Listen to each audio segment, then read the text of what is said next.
assuming that you're here for this. That is my recent publication. That's right. If you go in this Slavic and East European journal to the summer 2024 issue, and you just flip back, you know what? I have just opened it like right on the page. I don't have that ability anymore. Oh, right here. You'll see. Oh, what's that? That's my name. What a coincidence. It's actually not. This is my review. That's right. First year master's student got a publication. That's pretty epic. Although this isn't my first publication, you know, it wasn't long ago that I had written my first book, and you know what? Where did I go off to? Let me just take a look. Right.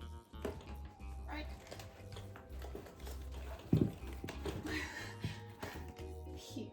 You know, why don't we go relocate to my study? Isn't my corner quaint? A little bit of backstory on this book. When I was in 6th grade, we were assigned to write a book, I guess, like a small chapter book. I think this literally has maybe like 10 to 12 pages. And then our teacher was gonna have our parents donate money so that she could get them actually like published into like books. So it's through a small website. I'll put the link below if you want this book that badly. A couple of years ago, I Google my name every now and then because I want to know like what's up. I was like scrolling through the Google images to see like if there was anything sus under my name on Google, and I found this book and I was like, why is this in Google Images? So I clicked on it, and it was being sold on Amazon for $33, maybe $35. I have a screenshot to prove it. And I just started laughing so hard because if you know anything, like especially by the end of this video, you will know a lot about what this book is about because I'm about to read it to you. It said like in all of the publication, it said like my elementary school and all of this stuff. And so I messaged them and I was like, hey, this is my book and I don't remember giving you permission to use it. And they immediately took it down. But I was like, if they had sold any, like I would appreciate some profits, please. But I had no proof that they'd sold any, so I just kind of moved on with my life. And then I eventually tried to find the book that I had the copy of, because I think we got like 3 copies, one for the teacher, one for like us to give away, and then one for ourselves. And then I lost my own copy, I think. So I bought one and it came in when we moved here, and I read it back then, and yeah, it's a lot. So I wanted to share it with you guys. I hope that you like my comfort corner. I have a soft blanket, stuffed animals. You might as well think that a 3-year-old lives here, but no, it's me. This book is called June, and it's by me, Sarah Beth Johnson. June. To my parents, I love you so much. Thank you for supporting me in everything I do. Which reminds me, when I was writing this book, I was reading a lot of Harry Potter, and you'll see it just like blatant in here. One of the things that I originally did in this book was the parents died. And then my teacher probably told my mom, or my mom found out, she was like, the parents can't die. And I was like, that messes up the entire plot. And so I just kind of did what she said, but like I said, it kind of messes up the entire plot. So there are some plot holes, but it's not my fault. If the parents had died, it would have been fine. All right, let us begin. Chapter 1, the incident.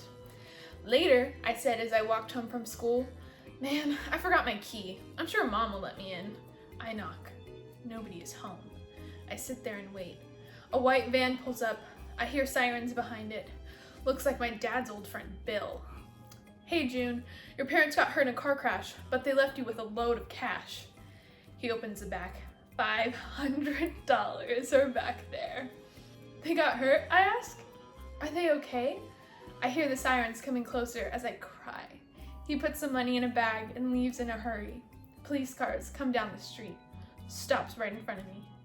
Do you know who he is? The police officer asked. Yes, that is my dad's friend, I answer. What's his name? Bill Weasley. Why do you have that bag? Bill said it's what my parents left me with. The policeman looked inside the bag. $500, Susan, the bank money. What do you mean? I asked him confused. After he told me the whole story. Bill turns out to be a robber. Now, what are you doing outside and what is your name? The police officer asked. I left my key inside there and my parents got in a car crash while I was at school, so I said with a sad voice. My eyes were as red as a tomato, overtaking the beautiful blue sparkle of my blue eyes full of tears and my auburn hair in my face. I don't know how to get in there. Oh, and the name's June Berryman. The police officer was able to open the door and get me inside so I could collect my things. Okay, why am I getting packed up? You're going to an orphanage. What? Can't my grandparents or cousins or aunt and uncle, at least someone live here with me?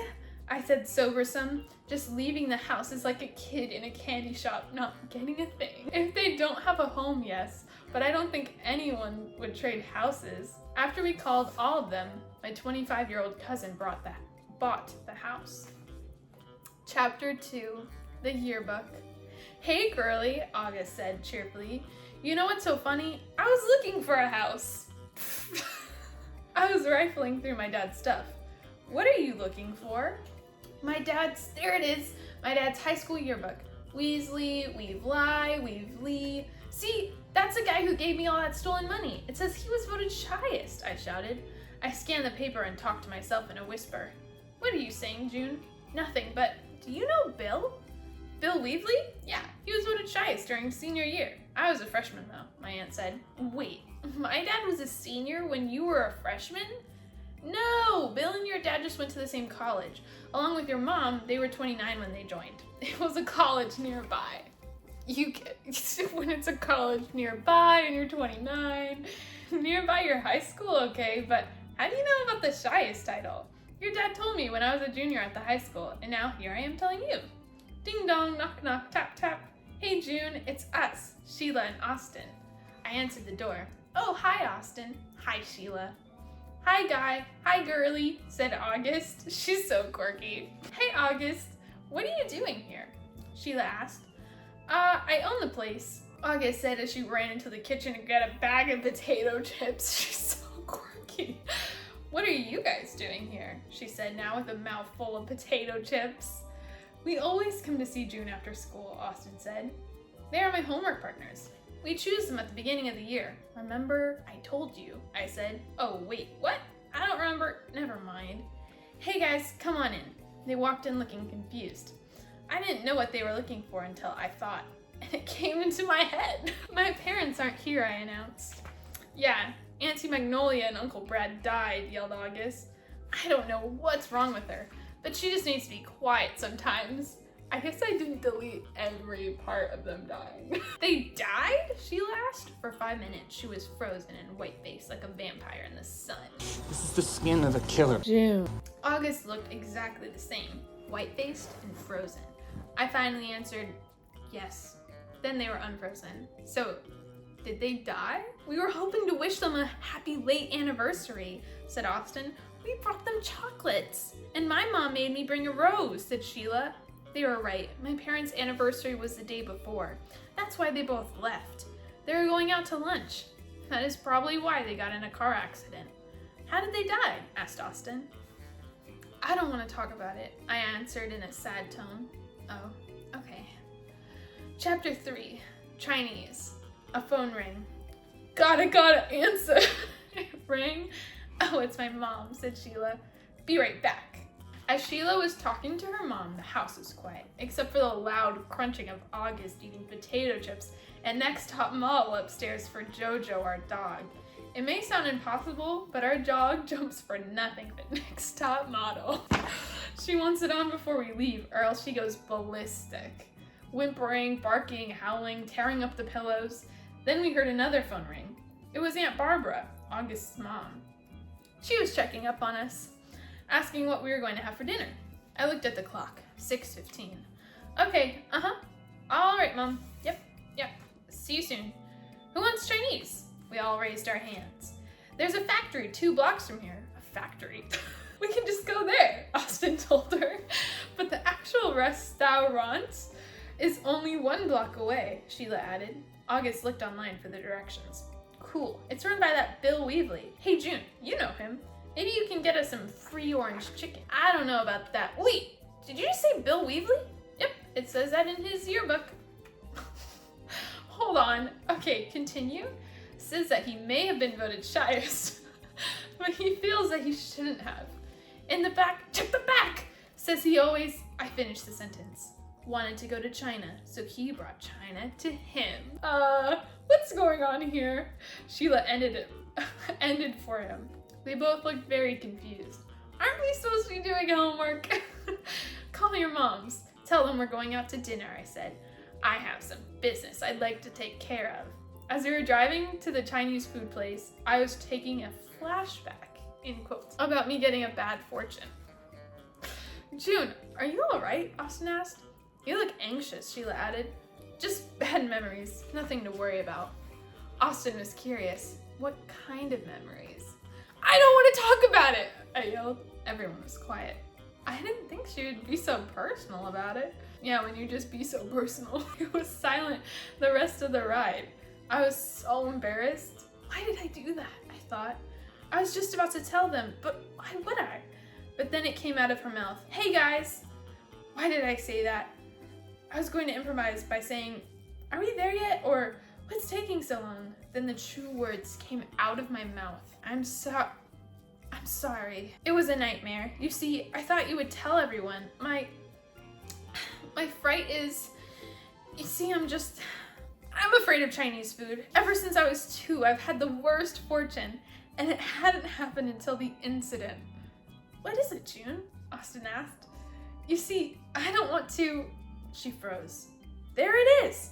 I see it! Bill's car! Who's she? Did I freeze? Who froze? August turned around. When she saw it, she was amazed. That's the place!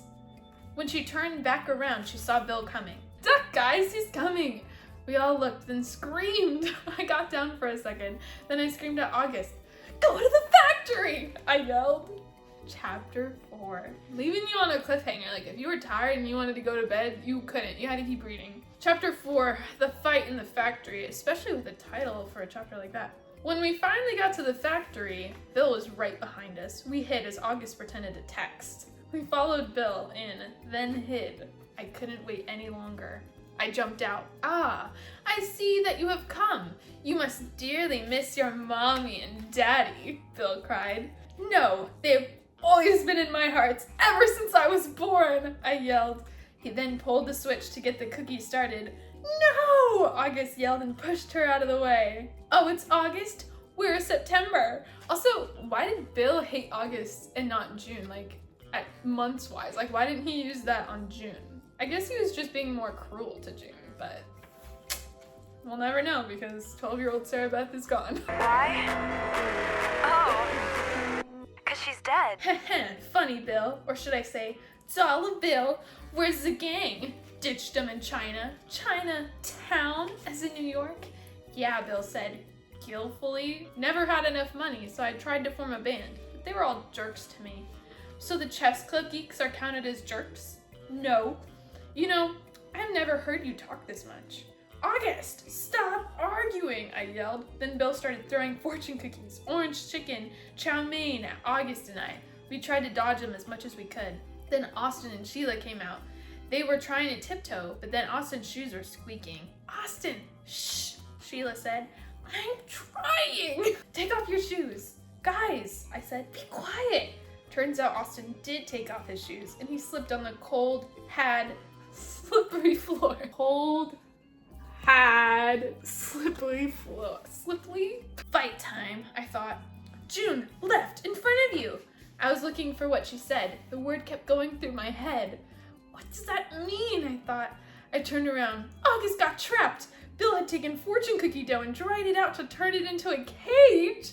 I know, I said. We got into a group. All of us were muttering. We all turned around right away. Sheila was running around making a distraction. Austin went to go help August. I had to do all of that and call the police. So as I dialed the police on my phone and ran around the factory. under the chow mein processor, between the orange chicken chopper, and in front of the fortune cookie mixer. I didn't move for a second. They were coming. 2 things complete. Now to help Austin with August. He was trying to lift the trap when I told him to try to destroy it. Kick it, punch it, eat it if you need to, I said. Then Sheila joined in, kicking, punching it. We eventually got to see August's face. The police are coming, I whispered. Everything is gonna be. A second later, my mouth was covered by Bill's hand. It was I was disgusting. I'm assuming it was disgusting. He said, cancel the police and nobody gets hurt. Yeah, when you cancel the police. He then picked up a fortune cookie and put it in front of my mouth. There was a bee in it, an angry bee. Everyone thought he was joking because they didn't hear the buzz. But behind the angry buzz of the bee, I could hear police sirens. My eyes were looking at Austin and Sheila. I winked. It was a signal we made up in tag 3 years ago. Let's hope they remember. This signal meant be on the lookout. Let's hope they see. Let's hope they see. I thought. Austin left, then Sheila was running around the place. They saw. You're not gonna trick me, Bill said. The fortune cookie came closer. The police barged in. He was so close to putting it in my mouth until the policeman threw a ball that made the cookie fly out of his hands. He let me go. You're never going to catch me! Get him, the police officer yelled. Bill tried to run, but he couldn't move. He didn't feel it. Sheila poured fortune cookie dough around his feet, then let it dry. They put handcuffs on him. Again with like that handcuffs on him, crunched the dry dough and put him in the car. Chapter 5, The Truth. Is there any hope for my parents? I asked as he turned around from helping Bill into the car. They were severely injured, but we might be able to help them. But it is very expensive. You see, Bill, after he stole the money, drove out at an illegal speed and ran a red light when your parents were driving, and there's a reward for finding him. It will be able to pay for them with a little bit left for you to spend. We split the money so that everyone got an equal amount. What I learned is that when you're in a problem, don't solve it by crying. Shut up! You can solve it by searching for the facts that will lead you to the solution. Also, it helps when you're with your best friends and cousin. Epilogue. My parents are better now. My dad broke his arm, left leg, and right ankle. Why did you get so specific at the end? My mom didn't get as injured as my dad. She just broke her tailbone and right knee. They got fixed up, and now they are all better. August went on and married one of my dad's friend's son, Jamie. Sheila and Austin and I still stay in touch, even though Sheila is a teacher in New York. Austin is an MLB player on the Los Angeles Angels of Anaheim. As for me, I'm a junior FBI agent in Miami, Florida. Bill has gone to jail for 30 years. One thing that all of us will never forget is the time we solved a crime. It is a tale we will tell forever. The end. Well, I hope that you like this video. I'm so shocked by how engaging this was for me to read. I hope it was as engaging for you to listen to. Again, I'm gonna put the link to where the website that it's on down below. I think it's literally $5 plus shipping to buy it. I don't get any profits, which is totally fine by me because that's not what 12-year-old Sarah, that's what I wanted. But yeah, if you want it, you can buy it and then you'll have a publication by me. Also, for the publication I mentioned earlier, I am actually so proud that I was able to do that. Besides June being out in the world as a technical publication of mine, I've also technically been published before even this publication by my undergrad school journal. So I wrote about emigres in Russia, and so I can link that below too because it's free to the public to read. And then if I can find a copy of my review, I'll try to put that down below too, but it should be available through databases and stuff like that. I'm pretty sure. The last time I checked though was right when I got the physical copy of the publication, and they still hadn't put it out as an e-copy yet, so we'll see. But yeah, thank you so much for everybody that supported me in this journey to get this publication here. I will see you next time. Bye.